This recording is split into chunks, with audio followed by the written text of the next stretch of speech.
আপনারা সালাউদ্দিন বাবুর নেতৃত্বে সবাই সালাউদ্দিন বাবু জিন্দাবাদ। ব্যক্তির কোনো স্লোগান হবে না। তারেক রহমান জিন্দাবাদ, খালেদা জিন্দাবাদ, এর বাইরে কোনো স্লোগান না।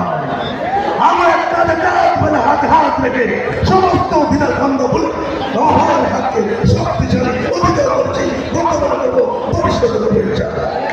আমি বিশ্বাস করি সালাউদ্দিন বাবু বেঁচে থাকতে কেউ আর এমপি হওয়ার স্বপ্ন দেখবে না। আল্লাহ তাকে রাষ্ট্রপদ দিয়েছে, যেমন জিয়া পরিবারের রাষ্ট্রপদ পুত্র যে তাকে রাষ্ট্রপদ দিয়েছে।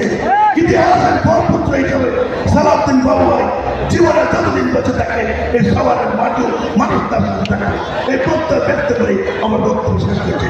বাংলাদেশ জিন্দাবাদ, বাবু ভাই জিন্দাবাদ, তারেক রহমান জিন্দাবাদ, খালেদা জিন্দাবাদ, শহীদ জিন্দাবাদ। আসসালামু আলাইকুম। ধন্যবাদ।